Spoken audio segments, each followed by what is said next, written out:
L'École supérieure d'administration, d'économie, de journalisme et des métiers de l'audiovisuel ESAE offre de nouveaux challenges pour l'année universitaire 2023-2024. Étudiantes et étudiants, parents d'élèves nouveaux bacheliers, ESAE, c'est la garantie d'une formation de qualité à des conditions très avantageuses. À Gbedjromede, à Papa, à Boumekalavi et Parakou, inscrivez-vous en administration générale, administration du travail et de la sécurité sociale, trésor et finances publiques, impôts, diplomatie et relations internationales, journalisme et métiers de l'audiovisuel, gestion des marchés publics, planification et développement local, sciences économiques, sciences juridiques et toutes les filières des sciences de gestion. ESAE vous offre des bourses, demi-bourses et de réductions pour les premières inscriptions dans toutes ces filières. Waouh! En licence 1, 2 et 3 et en master, bénéficiez jusqu'à 50% de réduction sur tous nos sites. N'est-ce pas génial? Infoline. ESAE Gbedjromede, 3e rue à droite en quittant le carrefour Le Jador pour la BIBE Jéricho ou au plus 229 90 93 65 21 98 98 14 00 à Kpakpa au plus 229 52 88 33 33 à Boumekalavi au plus 229 52 88 44 44 Parakou au plus 229 52 46 12 12.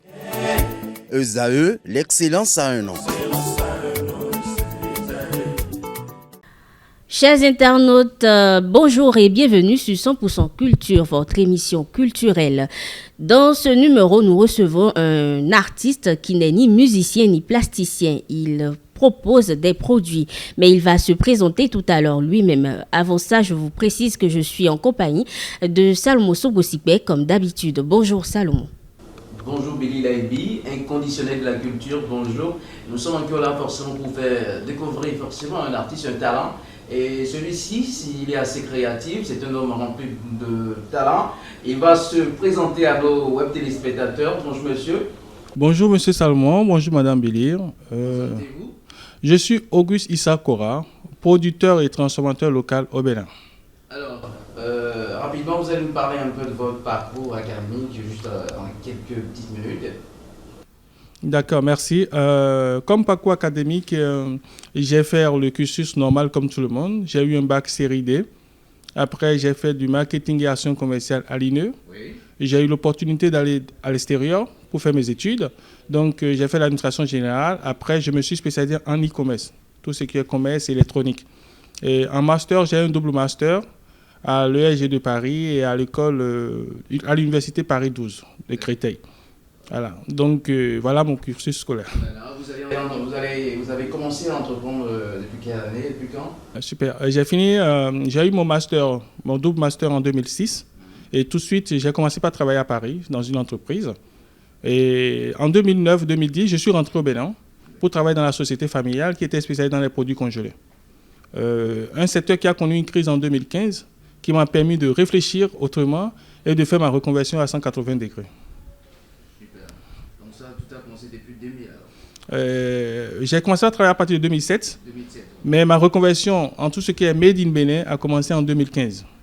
J'ai créé ma structure en 2017. Voilà.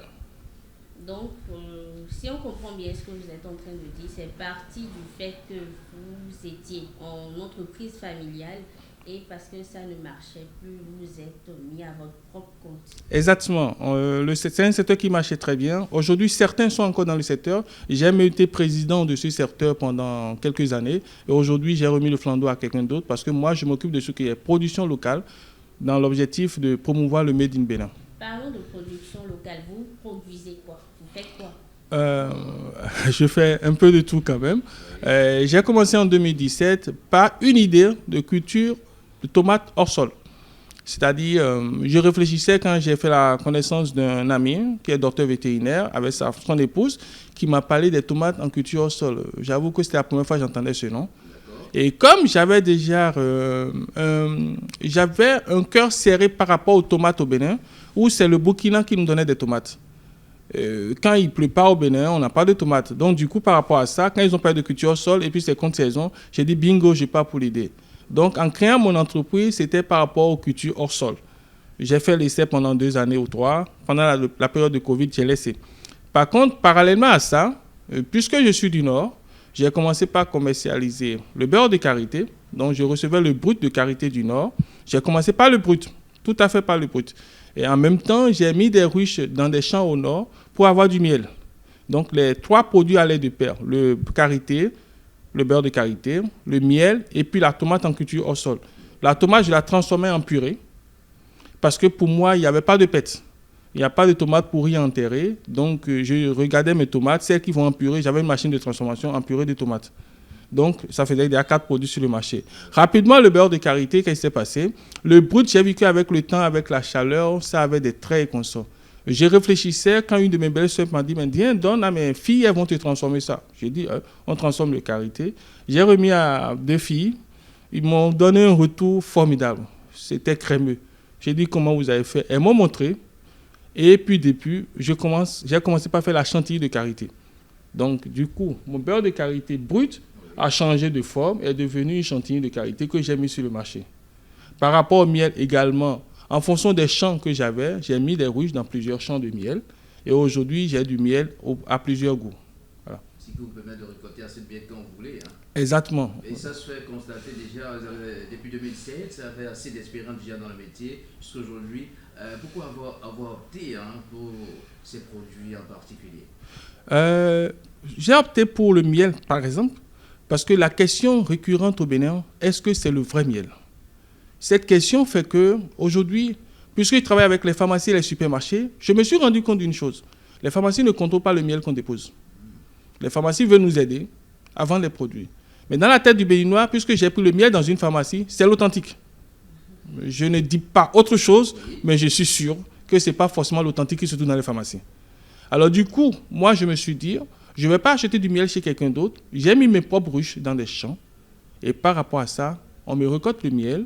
On fait une première filtration au nord. On m'envoie ici au sud.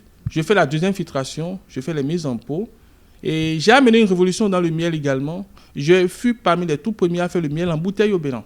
Ça, c'était pour moi, puisque j'ai fait l'extérieur, je n'ai pas vu de miel en plastique. Donc, pourquoi on fait du miel en plastique au Bénin? Du coup, au moins cette révolution, je l'ai apportée. Et aujourd'hui, certains suivent le rythme, même si ce n'est pas évident, parce qu'on pense que le verre est cassable et que c'est une perte d'argent pour le Béninois. Voilà. Et les produits en question, quel retour avez-vous par rapport à ces produits? J'avoue que j'ai de très bons retours parce que je suis dans un processus de certification de mes produits. Mon objectif, c'est d'amener mes produits hors du Bénin. C'est vrai, le Béninois consomme, mais hors du Bénin, il faut que ça soit consommé. Du coup, puisque je travaille avec l'ABSA, l'Agence béninoise de sécurité sanitaire des aliments, ça fait que ça donne plus de garanties sur mes produits. Et ceux qui en consomment me font un bon retour. La chantilly de karité, je peux dire, c'est le top de mes ventes pour la chantilly de karité, parce que j'ai toujours des appels qui viennent témoigner. Nous n'avons jamais vu un beurre comme ça, c'est super, continuez comme ça. Et puis bon, c'est des encouragements qui me permettent, moi, d'aller plus de l'avant. Donc par rapport à la chantilly de karité, les gens m'ont demandé, j'en profite en même temps, parce que chemin faisant, les gens m'ont demandé pour le cacao. Les gens me demandaient le cacao. J'ai dit, le Bénin fait du cacao désormais. Je prends le cacao du Bénin, mais j'ai mixé le cacao du Bénin avec le beurre de karité en chantilly. Donc, j'ai créé maintenant sur le marché, j'ai mis sur le marché une chantilly qui est le mix de karité de cacao, que j'ai nommé Kari Cacao, qui veut dire tout simplement en bariba, karité et cacao. Voilà. Super. Là, on a compris que vos particularités, c'est du miel, et également du beurre de karité. On dit souvent le miel, on ne fabrique pas le miel. On ne fabrique pas le miel. On transforme le miel. Et c'est quoi cette transformation que vous avez ajoutée au miel qui intéresse vos clients par exemple? C'est quoi votre particularité? La particularité de miel, il est tout simple. Il est du miel 100%. Parce qu'on aurait appris qu'au Bénin, il y a du miel caramélisé. Et moi, je ne veux pas me mélanger à ce genre de personne qui fait ce genre de miel. Désolé, mais bon, c'est une réalité dans notre pays. Du coup, je suis resté dans du miel 100%. C'est ce que l'abeille me donne que je refais. Et on le fait à froid. Voilà. Vous n'avez rien ajouté? Rien ajouté. On n'ajoutera rien. Et je précise que les bouteilles dans lesquelles nous mettons sont des bouteilles qu'on stérilise à l'avance. Okay. Tout ça pour pouvoir mettre une traçabilité de netteté, de sainteté. Et voilà ce qui est pour du miel, alors pour le beurre de karité? Le beurre de karité également. Je travaille avec une ONG bien connue dans le Nord. Et l'Agence béninoise de sécurité sanitaire, au niveau de la coopérative, a vu leur manière de faire, a validé. Et je ne reçois que le beurre de karité de cette coopérative. Et je travaille. Donc, du coup, il y a toujours une traçabilité sur mes produits. On constate que vous ne travaillez pas seul, vous êtes avec des collaborateurs. Sur quelle base vous choisissez ces gens qui travaillent avec vous? Il y a, parmi mes collaborateurs, il y a un qui travaille déjà avec nous dans la société familiale depuis plus de 20 ans. Donc lui, systématiquement, il est avec moi depuis la base. Il a toujours été là. Et j'ai utilisé le programme de PSE également pour pouvoir en recruter. J'ai eu des allocataires, j'en avais une. Maintenant, j'ai un autre allocataire avec moi. Donc, c'est sur ces bases. Après, il y a des gens qui, de façon occasionnelle, viennent travailler avec moi. Lorsque je sais que j'ai une commande grosse, je demande de façon occasionnelle, je les forme et puis voilà, le travail se fait. Donc, vous êtes rassuré de vos choix. C'est le bon choix que vous faites? Jusqu'à présent, je ne suis pas encore déçu par rapport à mes choix. Justement, puisqu'il n'y a pas de choix sans difficulté. Vous avez eu à traverser forcément des épreuves. Parlez-nous un peu, est-ce que tout est facile dans le domaine? Je ne pense pas que tout soit facile. Déjà, pour un homme comme moi, qui a fait un double master en e-commerce, qui a fait 2 années de thèse, et qui subitement balaie tout du revers de la mer, se met en production locale, ce n'était pas facile. On m'a pris pour un fou, on m'a dit, mais, pas forcément les parents, certains de l'entourage. Les parents, j'ai eu leur soutien, surtout celle de ma mère. Je travaille encore avec elle jusqu'à présent. Certains se posaient des questions. T'es fou, comment tu peux pas... Tu es résident français, qu'est-ce que tu fous au Bénin? Tu fais la tomate. Ce n'est pas des travaux valorisants, je dis. Tout ce qu'on fait dans la vie, surtout les idées les plus saugrenues, c'est elle qui devient innovatrice demain. Moi, j'ai cru en ce que je fais et je continue de croire en ce que je fais. Parce que quel que soit ce que diront les gens, les difficultés, j'en ai eu. Les gens se sont moqués. Les gens ont voulu me copier. Tout ça, on connaît le Bénin. Même pour certifier mes produits, ça n'a pas été facile avec la BSA. Tout ça, c'est des difficultés. Aujourd'hui, nous n'avons pas de financement. Je le dis haut et fort, le Bénin ne finance pas ses enfants, surtout quand nous avons des projets en mer. Les banques sont friandes, elles ne veulent pas, les gens ne veulent pas, donc ce n'est pas évident pour nous. Nous travaillons sur nos propres ressources, mais nous croyons en ce que nous faisons. Et souvent, c'est de l'extérieur qu'on a des bons retours. Les gens se disent, mais waouh, on ne savait pas qu'il y a des... Parce que nous, on se dit aujourd'hui, nous sommes des champions nationaux. Parce qu'au moins, on a mis en place au Bénin des produits qui sortent totalement de l'ordinaire. Quand je prends la chantilly de karité aujourd'hui, c'est une pommade presque prête. 100% naturelle, on n'a rien ajouté. Et on n'a que des retours pour ça. Voilà. Super, c'est vrai que vous n'avez pas abandonné malgré toutes ces difficultés-là. C'est quoi votre secret? Comment est-ce que les gens aujourd'hui, juste ces difficultés les amènent à abandonner rapidement? Oui, en fait, le secret pour réussir dans l'entrepreneuriat, c'est la passion. Il faut être passionné par ce qu'on fait. Si on est à la recherche de l'argent, on échoue. Parce que j'aime bien une chanson béninoise qui dit « Ceux qui ont réussi, c'est ceux qui ont déjà échoué ». Alors moi, j'ai échoué. Ça, j'avoue, j'ai échoué plusieurs fois, mais j'ai essayé de me relever chaque fois. Et la passion qui m'anime aujourd'hui, c'est de faire quelque chose qui n'existe pas au Bénin. De faire une touche spéciale, c'est-à-dire en me basant sur ce qui existe, de créer une touche spéciale. Ce qui m'a permis aujourd'hui de faire des bougies. Aujourd'hui, on peut faire des bougies avec nos mains béninoises. Des bougies comme ce que les Européens le font. C'est-à-dire, plus loin que je veux aller, c'est d'avoir des moules typiquement béninoises. Et le SOS que je lance aujourd'hui, si quelqu'un me propose une moule Amazon, avec plaisir, je fais des bougies à l'effigie de l'Amazon. D'accord. Voilà. Donc, il n'y a pas forcément un temps pour l'entrepreneur de se faire connaître, faire connaître sa clientèle. Non. Au fait, aujourd'hui, à travers ce qu'on met sur le marché, la clientèle aussi se découvre elle-même. Et quand nous positionnons nos produits dans certains supermarchés, où on sait qu'il y a les expatriés qui arrivent, ça nous fait encore plus de pub au fait. Et j'ai déjà reçu des coups de fil du Bénin, m'a dit, c'est ma tante qui est en France qui m'a dit de vous appeler parce qu'elle a acheté tel produit. Moi aussi, ce que je fais aujourd'hui, c'est d'avoir des représentations un peu dans des pays comme le Canada, la France, qui me permettent de représenter mes produits et de faire connaître le produit. Parce que mon objectif, in finish, c'est-à-dire quand moi je prends Nestlé, je prends Saint-Louis, en fait c'est des noms qui m'embêtent aujourd'hui. Parce que depuis, nos ancêtres ont connu ça et ça continue de circuler. Il n'y a pas ce coin au Bénin où il n'y a pas Nestlé. Je veux également que mes produits soient dans tous les coins du monde. Voilà. Justement, comme c'est du naturel, je pense que l'objectif sera atteint un jour. Inch'Allah. Sinon, à part ces deux produits, vous utilisez d'autres produits? Non, bon, puisqu'on est dans le miel, j'ai la cire d'abeille également, c'est naturel. J'ai la cire d'abeille qui est là. De cette même cire d'abeille, je fais mes bougies. Il y a des bougies que je fais à partir de la cire d'abeille. Oui. Voilà. Il y a des bougies qui se font à base de cire d'abeille. Donc, du coup, pour moi, je fais également du baobab. En réalité, typique, vous allez remarquer que je fais plus les produits du Nord. Je suis paternellement du Nord, de Niki. Ça me permet, moi, de valoriser ce qu'on a de plus beau dans ma commune qui est Niki. Voilà. En tant que fabricant, producteur local, quelle est votre routine? Comment vous organisez chaque jour pour travailler? Comment est-ce que ça se passe? C'est vrai que l'entrepreneur n'a pas de repos. L'entrepreneur n'a pas de repos. L'entrepreneur, il réfléchit. Sa tête, ça tourne. Qu'est-ce que je fais? Qu'est-ce que j'améliore? Les retours que j'ai des clients, qu'est-ce que j'en fais? Ah, telle personne me dit de faire telle chose, je lui réponds pour dire non, telle chose c'est pas faisable, telle chose est faisable. Et je suis surtout ouvert pour tous les conseils, pour tous les apports qu'on me demande. Ce qui est faisable, je fais. Donc, chaque jour, on ne fait que réfléchir et de vouloir mettre sur le marché quelque chose de potable. Déjà, on a la matière première qui vient du Nord. C'est quoi la matière première? La matière première, c'est le beurre de qualité brut. Voilà, oui. Et pour le miel, on reçoit le miel avec le premier filtrage. Donc, nous aussi, on fait un travail supplémentaire ici.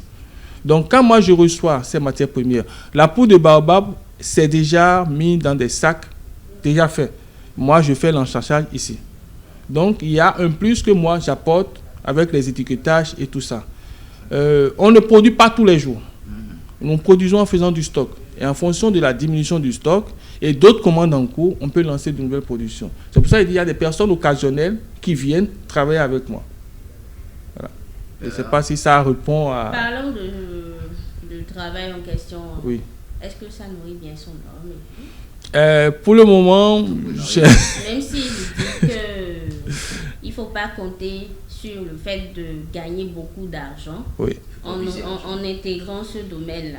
Mais ça nourrit au moins son homme. Normalement, toute personne qui entreprend avec passion, le retour qu'il a permet déjà de se dire qu'il est sur le bon chemin.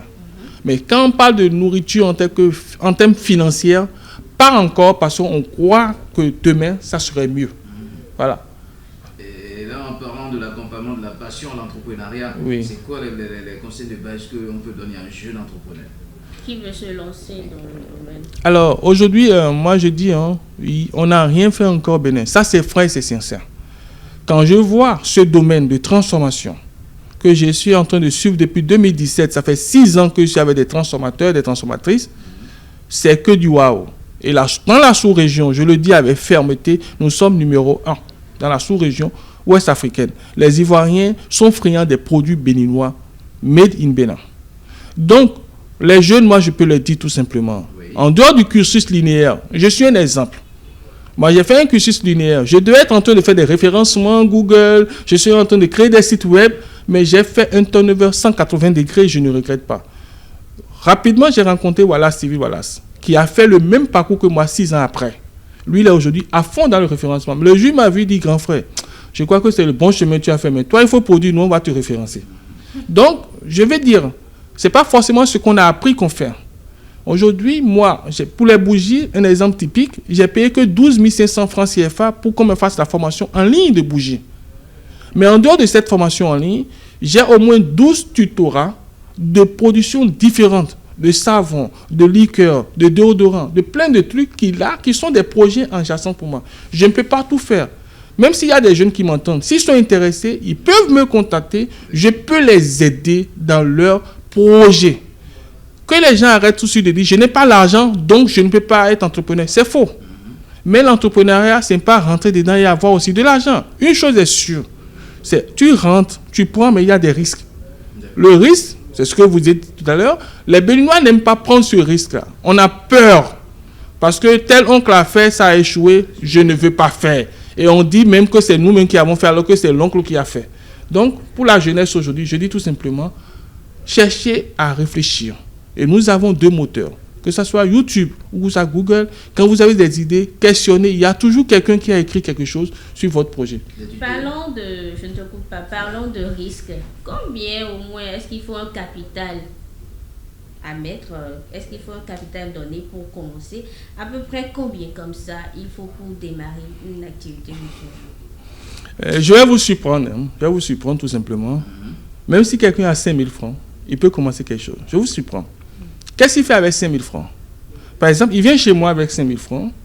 Il prend mes produits, je lui fais un prix, il va revendre, il gagne quelque chose. Il commence par se faire un petit capital. Avec ce petit capital, plus tard, il peut en faire quelque chose d'autre.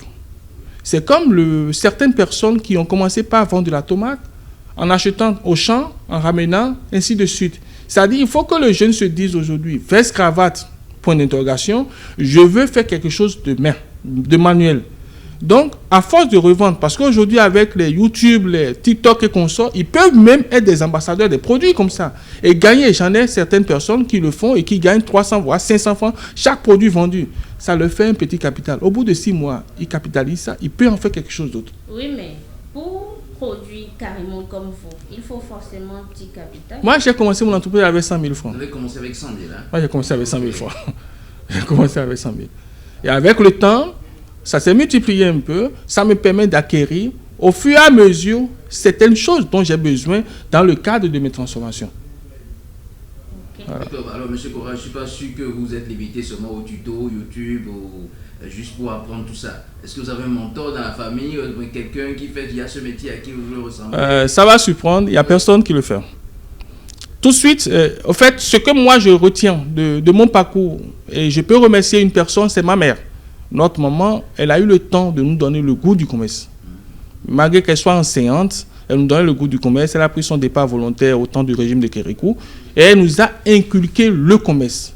Aujourd'hui, elle nous a inculqué le commerce, mais nous, on fait le commerce de l'autre côté. On ne fait pas le commerce achat-vente, parce que c'est dans ça qu'on a évolué.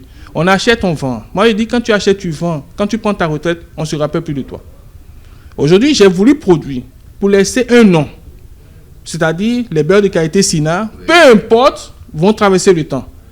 Donc, je n'ai pas eu, franchement, de choses là, mais j'ai eu des exemples. Des gens avec qui j'ai fait l'école, qui sont devenus des transformateurs. Donc, entre nous, on se parle.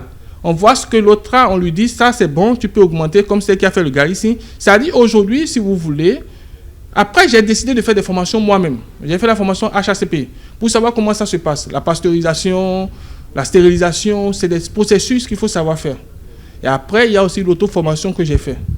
C'est pour ça aujourd'hui, moi, je me dis pas coach, mais je préfère être mentor. Parce que je suis prêt à suivre des jeunes qui ont des petits projets, leur dire c'est ci, c'est ça. Ce n'est pas forcément l'argent, mais c'est comment la personne s'y prend. Et comme je disais encore, je reviens sur YouTube, il y a toujours, parce que vous savez aujourd'hui les huiles essentielles. Sur YouTube, on te dit comment faire l'huile essentielle maison. Il faut oser, tu prends les matières premières, tu fais l'essai. Si ça ne marche pas, tu reprends. Ça va finir toujours par marcher. Donc, de façon artisanale, quand tu acquiers la méthode artisanale, tu peux penser après à la méthode industrielle.